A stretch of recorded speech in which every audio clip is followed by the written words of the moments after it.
comprendre. Je voudrais vous remercier de l'avoir fait avec cette clarté, cette vision que l'expérience nous a donnée. Pour moi, qui signataire de la charte, je voudrais souligner la transparence dans laquelle nous avons décidé de travailler. Nous sommes là, quand on fait de la politique, au service de nos concitoyens, nous sommes au service des concitoyens, et nous devons rendre compte de la façon dont nous gérons l'argent public, de la façon dont nous appliquons les décisions, dans la façon dont nous prenons des décisions.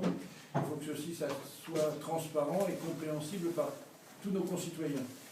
C'est la raison pour laquelle, dans cette charte, il y a des engagements qui sont importants et pour lesquels nous considérons tout à fait normal que l'on travaille de cette façon-là.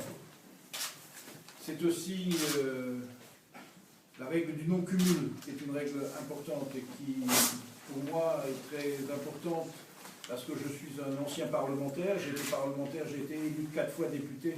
J'ai vécu une vie de parlementaire et je sais ce que ça représente comme engagement si on veut travailler sur l'amélioration des lois, l'amélioration des textes, et les progrès qui sont à faire dans ce domaine sont importants, évidemment.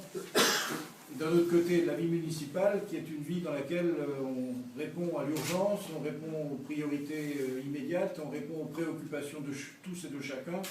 Et donc ce sont des calendriers, des périodes, des réflexes différents qu'il faut avoir. Et je pense que c'est normal qu'on ne cumule pas parlementaire et responsable d'un exécutif. Jusqu'à présent, dans ma vie politique, j'ai cumulé,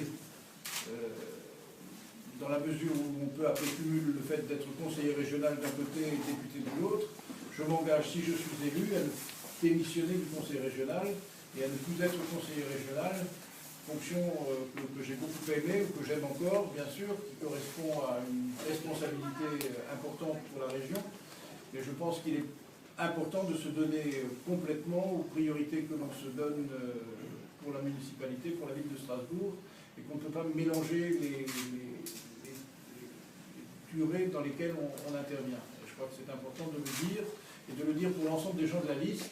Ce sera quelque chose d'important et de contraignant, et que je souhaite que tout le monde y adhère de façon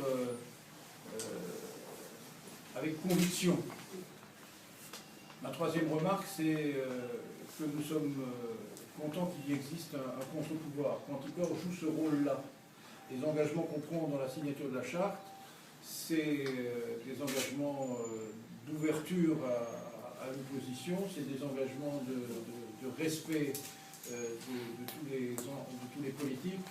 C'est un engagement qui se fait sous la vigilance, sous la vision, sous le suivi de Anticorps. Il est bon qu'il y ait des contre-pouvoirs. Alors les contre-pouvoirs, évidemment, c'est l'opposition. En démocratie, il y a une opposition, et cette opposition n'est pas associée à toutes les décisions. Et par conséquent, il faut que les décisions qui soient prises eh bien, le soient toujours dans la transparence et le soient également avec la pression qu'on a quand on sait que quelqu'un vous regarde.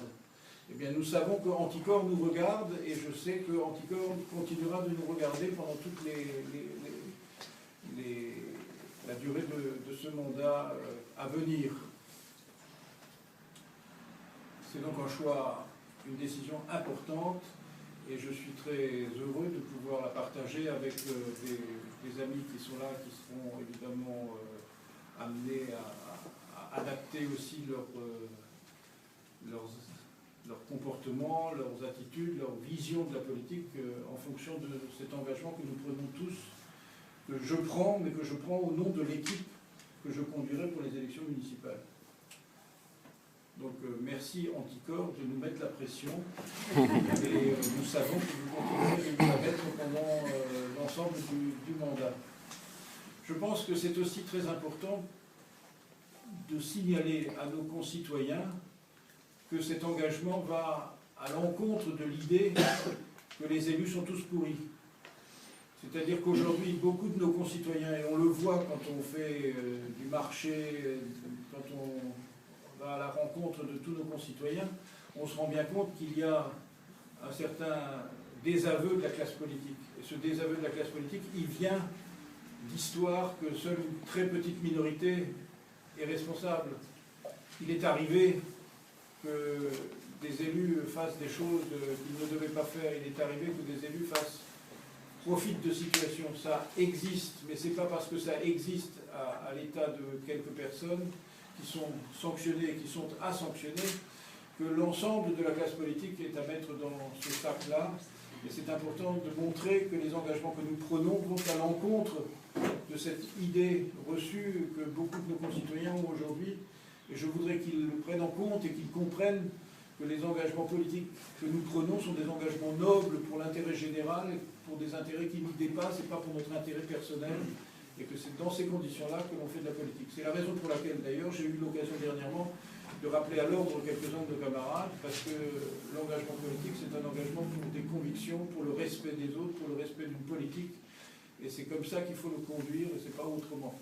Donc, au-delà de la transparence, au-delà du non-cumul, au-delà de la vigilance qu'Anticor aura sur nous, il y a cette idée que nos concitoyens doivent comprendre que nous disons et nous répétons que la politique est un acte noble sur lequel nous voulons prendre des responsabilités qui nous dépassent et qui ne sont pas pour notre petite personne, mais qui sont pour l'intérêt général et l'intérêt de tous et pour la ville de Strasbourg en particulier.